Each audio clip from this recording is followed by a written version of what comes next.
Middle east లో మరో యుద్ధం మొదలైంది. ఇరాన్ పై అమెరికా, ఇజ్రాయెల్ విరుచుకుపడ్డాయి. ఇలా యుద్ధం మొదలైన వెంటనే అలా ఇరాన్ సుప్రీం లీడర్ ఖమేనీని హతమార్చాయి అమెరికా, ఇజ్రాయెల్ దళాలు. దీంతో ఇరాన్ భగ్గుమంది. ప్రతీకారం తీర్చుకుంటామని శపథం చేసింది. ఈ మొత్తం వ్యవహారంలో అమెరికా కోరుకున్నది జరిగిందా? అమెరికా, ఇజ్రాయెల్ కలిసి ఇరాన్ను ఏం చేయబోతున్నాయి? వెనజువెలా టైప్ లో ఇరాన్ చేతులు ముడుచుకుని కూర్చుంటుందా? ఇరాన్ పై దాడి చేసిన అగ్రరాజ్యం మూల్యం చెల్లించుకోక తప్పదా? అమెరికా, ఇరాన్ యుద్ధం మిడిల్ ఈస్ట్ ను ఎలా మార్చబోతోంది? ఇదే ఇవాల్టి సాక్షి స్పెషల్.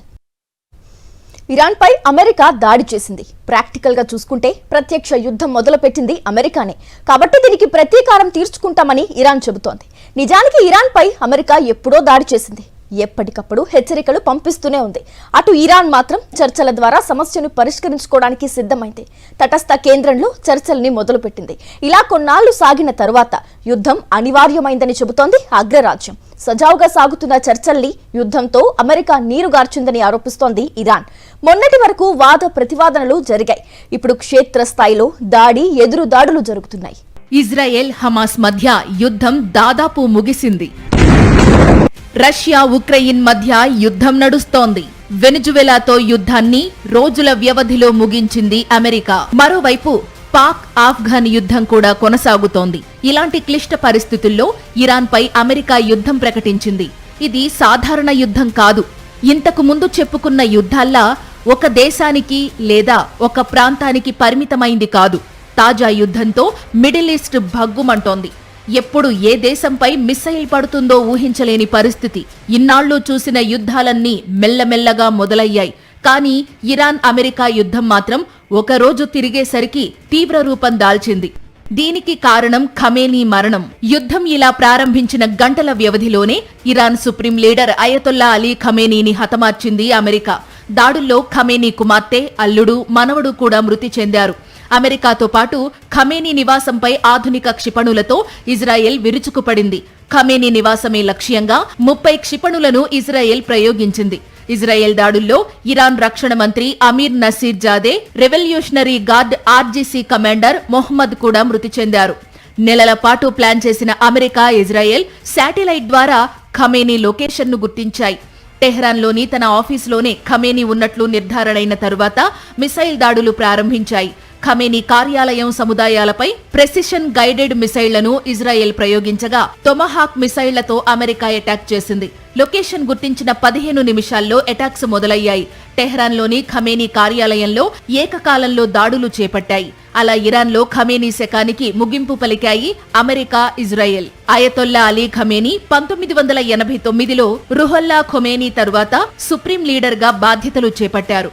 36 ఏళ్లు ఆయన ఇరాన్ను పాలించారు. గడిచిన 3 ఏళ్లలో ఆర్థిక సంక్షోభం, ప్రజా నిరసనలు, హమాస్, హిజ్బుల్లా బలహీనత, అమెరికా, ఇజ్రాయెల్ దాడులు వంటి పరిణామాలు ఖమేనీ పాలనను కుదిపేశాయి. ఈయన హయాంలోనే ఇరాన్ అణ్వాయుధ దేశంగా అవతరించింది. ఇరాన్లో తిరుగులేని సుప్రీం లీడర్గా ఎదిగిన ఖమేనీ మరణం ఆ దేశాన్ని మాత్రమే కాదు, ప్రపంచ దేశాల్ని కుదిపేసింది. ఏం చెయ్యాలో తెలియని పరిస్థితుల్లో పడిపోయాయి ఇతర దేశాలు. దాడుల్ని పైపైన ఖండిస్తూనే అంతర్గతంగా తమ జాగ్రత్తల్లో తాము మునిగిపోయాయి. కానీ మిడిల్ ఈస్ట్ దేశాల పరిస్థితి ఇలా లేదు. తమకు సంబంధం లేకపోయినా ఈ యుద్ధంలో అవి పాల్గొనక తప్పని పరిస్థితి. ఇప్పుడు యుద్ధం కేవలం ఇరాన్, అమెరికా, ఇజ్రాయెల్ మధ్య మాత్రమే జరగడం లేదు. ఇందులో Saudi Arabia, Kuwait, Bahrain, Qatar, Jordan లాంటి ఎన్నో దేశాలు పాలు పంచుకోక తప్పని పరిస్థితి. మిడిల్ ఈస్ట్ దేశాలకు ఎందుకీ పరిస్థితి వచ్చింది? దీనికి కారణం అమెరికా. అమెరికా నేరుగా తన భూభాగం నుంచి ఇరాన్ పై యుద్ధం చేయలేదు. మిడిల్ ఈస్ట్ లోని ఇతర దేశాల భూభాగాన్ని, ప్రాదేశిక జలాల్ని, ఎయిర్ స్పేస్ ను అమెరికా వాడుకుంటోంది. ఇంకా చెప్పాలంటే గల్ఫ్ దేశాల భుజాలపై తుపాకీ పెట్టి ఇరాన్ పై దాడులకు పాల్పడింది అమెరికా. దీంతో సహజంగానే ఆయా దేశాలపై ఇరాన్ విరుచుకుపడుతోంది. గల్ఫ్ దేశాల్లోని అమెరికా స్థావరాలపై ఇరాన్ యుద్ధం ప్రకటించింది. ఖతార్లో అతిపెద్ద రాడార్ సిస్టమ్ను ఏర్పాటు చేసుకుంది అమెరికా. దీని ద్వారా 5000 కిలోమీటర్ల రేడియస్ లో ఉన్న క్షిపణుల్ని గుర్తించడం సాధ్యమవుతుంది. ఈ రాడార్ సిస్టమ్ను ఇరాన్ టార్గెట్ చేసింది. ఈ క్రమంలో ఖతార్లోని మరికొన్ని నివాసాలు కూడా ధ్వంసమయ్యాయి. ఇలా ఖతార్ పైనే కాకుండా అమెరికాకు సహాయ సహకారాలు అందిస్తున్న ఇతర దేశాలపై కూడా విరుచుకుపడుతోంది ఇరాన్. సౌదీలోని ప్రముఖ ఐకానిక్ టవర్ సమీపంలో ఇరాన్ బాంబులు పడ్డాయి. ఖతార్లో అమెరికాకు అతిపెద్ద ఎయిర్ బేస్ ఉంది. పశ్చిమాసియాలో అమెరికాకు ఉన్న అతిపెద్ద ఈ ఎయిర్ బేస్ పేరు అల్ ఉదెయిద్ ఎయిర్ బేస్. దీనిపై ఇరాన్ దాడి చేసింది. ఇక ఉత్తర కువైట్ లో ఉన్న అమెరికా ఎయిర్ బేస్, అలీ అల్ సలీం, ఇరాక్ లో అమెరికా ఏర్పాటు చేసుకున్న ఎర్బిల్ ఎయిర్ బేస్, అబుదాబిలో ఉన్న అల్ దాఫ్ ఎయిర్ బేస్, బెహ్రయిన్ లో ఉన్న ఇతిహాద్ నేవల్ బేస్, సౌదీ అరేబియాలో ఉన్న ప్రిన్స్ సుల్తాన్ ఎయిర్ బేస్ పై ఇరాన్ దాడులు చేసింది. అయితే వీటిపై అమెరికా ఎలాంటి ప్రకటన విడుదల చేయలేదు. అటు బహ్రెయిన్ లోని ఎత్తైన భవనాలపై కూడా ఇరాన్ డ్రోన్లు అటాక్ చేశాయి. ప్రస్తుతం బహ్రెయిన్, దుబాయ్లో ఇరాన్ మిసైల్స్ విరుచుకుపడుతున్నాయి. తమ ప్రాంతంలోకి వచ్చిన ఇరాన్ డ్రోన్స్ ను కూల్చేశామని కువైట్ ప్రకటించుకుంది. కానీ బహ్రెయిన్, దుబాయ్ అలాంటి ప్రకటనలు ఇవ్వలేకపోయాయి.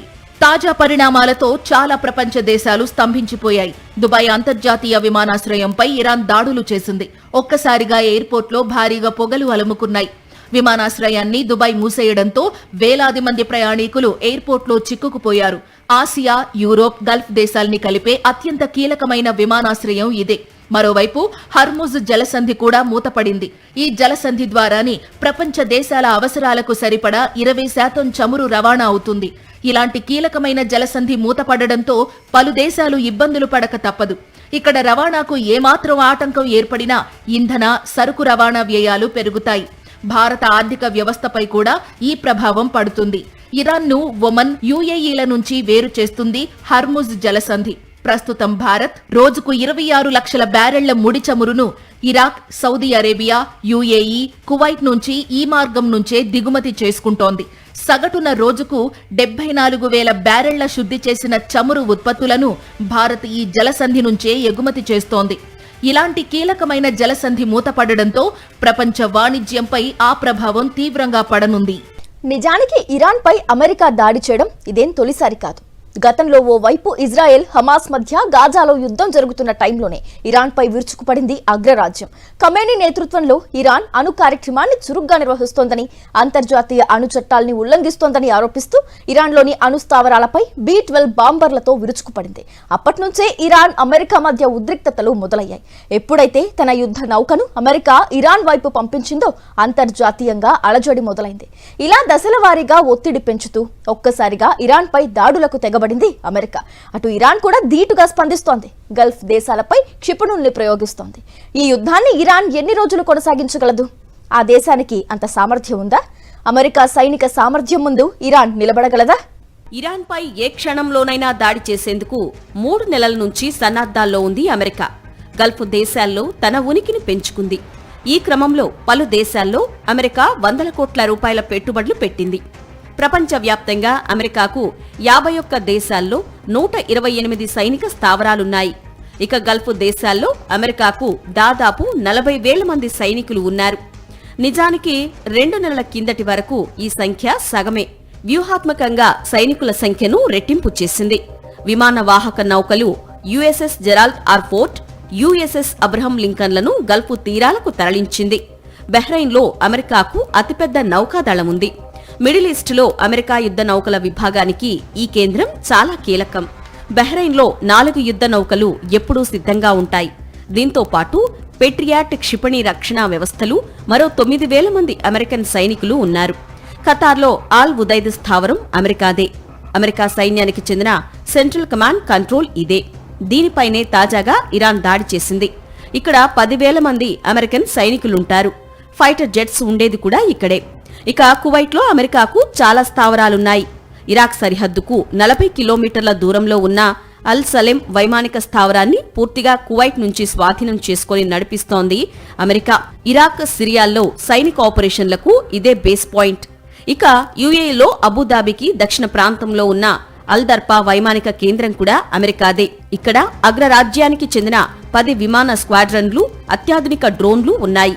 దుబాయ్లోని జబెల్ అలీ పోర్టును కూడా అమెరికా పాక్షికంగా వినియోగించుకుంటుంది. ఇరాక్లోని కుర్దిస్తాన్ ప్రాంతం మొత్తం అమెరికా ఆధీనంలోనే ఉంది. ఇక్కడ అమెరికాకు స్థావరాలతో పాటు ట్రైనింగ్ క్యాంపులు కూడా ఉన్నాయి. ఇక్కడే మిత్ర దేశాలతో కలిసి అమెరికా యుద్ధ విన్యాసాలు కూడా చేస్తుంది. వీటితో పాటు Saudi Arabia, Jordan, Egypt, Syria, Yemen దేశాల్లో కూడా అమెరికాకు స్థావరాలున్నాయి. ఇప్పుడీ స్థావరాలన్నింటిపై ఇరాన్ గురిపెట్టింది. ఆల్రెడీ కొన్నింటిపై మిసైల్స్ ప్రయోగించింది. నిజంగా ఇరాన్కు అంత సామర్థ్యం ఉందా? అమెరికాతో పోలిస్తే ప్రపంచంలో ఆ స్థాయి సైనిక సామర్థ్యం చైనాకు తప్ప మరో దేశానికి లేదు. కానీ ఇరాన్ వెనక్కు తగ్గడం లేదు. ఈ క్రమంలో అది తన వద్ద ఉన్న క్షిపణుల్నే నమ్ముకుంది. కొన్నేళ్లుగా క్షిపణి రక్షణ వ్యవస్థను మెరుగుపరుచుకుంటూ వస్తోంది ఇరాన్. ప్రస్తుతం ఆ దేశం వద్ద 3000కు పైగా బాలిస్టిక్ క్షిపణులు ఉన్నాయి. వీటిలో సెజిల్ మిస్సైల్స్ రేంజ్ ఏకంగా 2000 కిలోమీటర్లు. ప్రస్తుతం 1000 కిలోమీటర్ల రేంజ్ కలిగిన ఖైబర్ షెకాన్, హస్కాసిం రేంజ్ క్షిపణుల్ని మాత్రమే వాడుతోంది ఇరాన్. గల్ఫ్ దేశాల్లోనే అమెరికా స్థావరాలపై పడుతున్న మిసైల్స్ ఇవే. బహ్రెయిన్, ఖతార్, దుబాయ్, జోర్డాన్ దేశాలపై పడుతున్న మిసైల్స్ ఈ తరహాకు చెందినవే. నిజానికి ఇరాన్ వద్ద అతిపెద్ద పదాతి దళం ఉంది. ఆ దేశానికి 6 లక్షల మందికి పైగా సైనికులు ఉన్నారు. వాళ్ల వద్ద అత్యాధునిక రైఫిల్స్ కూడా ఉన్నాయి. వీటికి తోడు 2 లక్షల మందితో కూడిన సుశిక్షిత ఇస్లామిక్ రెవల్యూషనరీ గార్డు కోర్ దళం ఇరాన్ బలం. కానీ ప్రపంచవ్యాప్తంగా యుద్ధ తంత్రాలు మారిపోయాయి. రాకెట్ లాంచర్లు, డ్రోన్లు, నిఘా విమానాలు, హైరేంజ్ క్షిపణులు, యుద్ధ విమానాలు ఉన్న దేశాలదే పైచేయి. దీంతో ఇరాన్ పదాతి దళానికి ప్రస్తుతానికి పని లేకుండా పోయింది. ఇక వైమానిక నౌకాదళం విషయంలో ఇరాన్ చాలా వెనుకబడి ఉంది. వైమానిక దళం విషయానికి వస్తే ఇరాన్ వైమానిక దళంలో 551 విమానాలు ఉన్నాయి.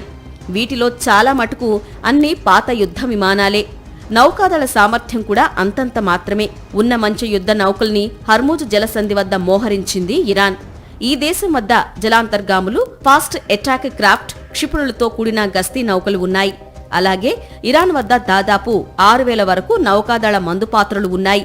తన బలహీనతలు తెలుసు కాబట్టే దశాబ్దాలుగా క్షిపణి, డ్రోన్లు, బహుళ అంచెల గగనతల రక్షణ వ్యవస్థలపై ఆధారపడుతోంది ఇరాన్. ఇరాన్ వద్ద ఉన్న బాలిస్టిక్ క్షిపణుల్లో 1300 కిలోమీటర్ల పరిధి కలిగిన హజ్ కాసిం, ఖైబర్ షెకాన్ తరగతి అస్త్రాలున్నాయి. 1350 నుంచి 1950 కిలోమీటర్ల రేంజ్ కలిగిన గాదర్ హెచ్ వేరియంట్లున్నాయి. 2000 కిలోమీటర్ల రేంజ్లో లక్ష్యాల్ని ఛేదించే సెజిల్ మిసైల్ వ్యవస్థలు ఉన్నాయి.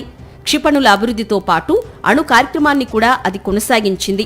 ఖమేనీ నేతృత్వంలో 15 ఏళ్లుగా ఈ కార్యక్రమాన్ని కొనసాగించింది. అలా ఇరాన్ను అణ్వాయుధ దేశంగా మలిచిన ఘనత ఖమేనీకి దక్కుతుంది. ఇప్పుడి అణు కార్యక్రమాన్ని అడ్డుకోవడానికి ప్రయత్నిస్తోంది అమెరికా. తన వద్ద ఉన్న క్షిపణులు, వైమానిక సామర్థ్యంతో ఇరాన్ ఎక్కువ రోజులు యుద్ధం చేయలేదు. అందుకే అది ముందుగా చర్చలకే మొగ్గు చూపింది. ఆ దిశగా అడుగులు వేసి అమెరికాతో తటస్థ వేదికపై చర్చలు కూడా జరిపింది. ఇలా అమెరికా శక్తితో పోలిస్తే ఇరాన్ దగ్గరున్న సైనిక శక్తి ఎందుకు పనికిరాదు. కానీ ఉన్న ఆయుధాలతోనే తను టార్గెట్ చేసిన దేశాల్ని వణికిస్తోంది ఇరాన్. యుద్ధం ఎన్ని రోజులు చేస్తారో వాళ్ళకే తెలియదు. కానీ పోరాటం కొనసాగించాలని నిర్ణయించుకుంది. ప్రస్తుతం ఈ ఒక్క దేశం 5 దేశాలతో యుద్ధం చేస్తోంది. హై రేంజ్ సెజిల్ మిసైల్స్ మినహా తన వద్ద ఉన్న క్షిపణుల్ని రంగంలోకి దించింది. ఓవైపు నాయకత్వ మార్పుపై కసరత్తు చేస్తూనే మరోవైపు యుద్ధాన్ని కొనసాగిస్తోంది. దశాబ్దాల తర్వాత ఇరాన్లో పాలనా పగ్గాలు మారాయి. ఖమేనీ మృతితో ఆ దేశంలో పరిపాలన చేతులు మారింది. ఇరాన్ తాత్కాలిక సుప్రీం లీడర్గా ఆయతుల్లా అలీ రేజా అరాఫీ నియమితులయ్యారు. 3 సభ్యుల లీడర్షిప్ కౌన్సిల్లో ఆయన చేరారు. ఖమేనీ మరణం నేపథ్యంలో ఇరాన్ నాయకత్వ బాధ్యత తాత్కాలికంగా ఈ లీడర్షిప్ కౌన్సిల్ చేతుల్లోకి వెళ్లింది. ఇందులో ఇరాన్ అధ్యక్షుడు మసూద్ పెజిష్కియాన్, న్యాయ వ్యవస్థ అధిపతి, గార్డియన్ కౌన్సిల్లోని ఓ జ్యూరీ సభ్యుడు ఉంటారు. గార్డియన్ కౌన్సిల్ కు చెందిన జ్యూరీ సభ్యుడైన అరాఫీ ప్రస్తుతం లీడర్షిప్ కౌన్సిల్లో చేరారు. ఆయన ఖమేనీ స్థానంలో తాత్కాలికంగా సుప్రీం లీడర్ బాధ్యతలు నిర్వర్తిస్తారు. 88 మంది సభ్యులతో కూడిన షియా మత పెద్దల కమిటీ పూర్తిస్థాయి సుప్రీం లీడర్ను ఎన్నుకుంటుంది. అప్పటి వరకు అరాఫీ ఆ స్థానంలో కొనసాగుతారని ఇరాన్ మీడియా వెల్లడించింది. ఖమేనీ కుమారుల్లో ఒకరైన 56 ఏళ్ల ముజ్తబా ఖమేనీ సుప్రీం లీడర్ అవుతారనే ప్రచారం జరుగుతోంది. మరోవైపు అమెరికా, ఇజ్రాయెల్, ఇరాన్ యుద్ధ ప్రభావం మిగతా ప్రపంచ దేశాలపై పడింది. కరాచీలోని అమెరికా కాన్సులేట్ పై దాడి చేశారు స్థానికులు. దౌత్య కార్యాలయం లోపలికి దూసుకువెళ్లి ధ్వంసం చేశారు. పెద్ద సంఖ్యలో ఆందోళనకారులు యుఎస్ కాన్సులేట్ ను చుట్టుముట్టి రాళ్లు రువ్వారు. దీంతో అక్కడ పరిస్థితి తీవ్ర ఉద్రిక్తంగా మారింది. రంగంలోకి దిగిన పాక్ బలగాలు గుంపును చెదరగొట్టేందుకు టియర్ గ్యాస్ ప్రయోగించాయి. దీంతో యుఎస్ మిలిటరీ కాల్పులు జరిపింది. ఈ ఫైరింగ్ లో 10 మంది చనిపోగా 30 మంది పాకిస్తాన్ పౌరులు గాయపడ్డారు. ఇరాన్ రాజధాని టెహ్రాన్ ను లక్ష్యంగా చేసుకుని ఇజ్రాయెల్, అమెరికా మరోసారి దాడులకు పాల్పడ్డాయి. ఇరాన్ రాజధానిలోని కీలక ప్రాంతాలను లక్ష్యంగా చేసుకున్నట్లు ఇజ్రాయెల్ సైన్యం ఇప్పటికే స్పష్టం చేసింది. యుద్ధం ప్రారంభమైన మొదటి రోజే తాము టెహ్రాన్ వెళ్లే మార్గాన్ని క్లియర్ చేసుకున్నామని, రెండో రోజున సెంట్రల్ టెహ్రాన్ పై దాడులు చేస్తున్నామని తెలిపింది. అయితే ఖచ్చితమైన లక్ష్యం ఏంటనేది మాత్రం చెప్పలేదు. అయితే ఇరాన్ పోలీసు ప్రధాన కార్యాలయం, ప్రభుత్వ టెలివిజన్ ఆఫీసులు ఉన్న పరిసరాల్లో ఈ పేలుళ్లు సంభవించినట్లు తెలుస్తోంది. అటు ఇరాన్ కూడా కౌంటర్ అటాక్ కొనసాగిస్తోంది. హర్ముజ్ జలసంధిని టార్గెట్ చేసింది. హర్ముజ్ జలసంధి నుంచి వస్తున్న చమురు నౌకలపై ఇరాన్ దాడులు చేస్తోంది. ఇటు ఓమన్ పై కూడా దాడులను ఉధృతం చేసింది. రాబోయే రోజుల్లో ఇరాన్లోని వేలాది ఉగ్ర స్థావరాలపై దాడులు చేస్తామన్నారు ఇజ్రాయెల్ ప్రధాని నెతన్యాహు. ఇరాన్ ప్రజలు నిరంకుశ పాలన నుండి విముక్తి పొందడానికి ఇదే అనువైన సమయమన్నారు. ఇరాన్ పౌరులు వీధుల్లోకి రావాలని, చారిత్రాత్మక లక్ష్యం కోసం ఏకం కావాల్సిన సమయం వచ్చిందన్నారు. దుబాయ్లో 3 భారీ పేలుళ్లు సంభవించాయి. ఇరాన్ ప్రయోగించిన ఆయుధాలను ఎయిర్ డిఫెన్స్ వ్యవస్థలు గగనతలంలోనే పేల్చేసినట్లు తెలుస్తోంది. శకలాలు కూలడంతో దుబాయ్లో అత్యంత రద్దీగా ఉండే జబిల్ అలీ పోర్టులో భారీగా మంటలు చెలరేగాయి. మరోవైపు అమెరికా నౌకలకు మందుగుండు సరఫరా చేసే ఎంఎస్పీ షిప్ పై 4 డ్రోన్లతో దాడి చేసినట్లు ఇరాన్ ప్రకటించింది. దీనిని ఆపరేషన్ ట్రూ ప్రామిస్ లో భాగంగా చేపట్టినట్లు వెల్లడించింది. షార్జాపై కూడా దాడులు జరిగాయి. ఇరాన్ దాడుల నేపథ్యంలో బహ్రెయిన్ కూడా ప్రజలను అప్రమత్తం చేసింది.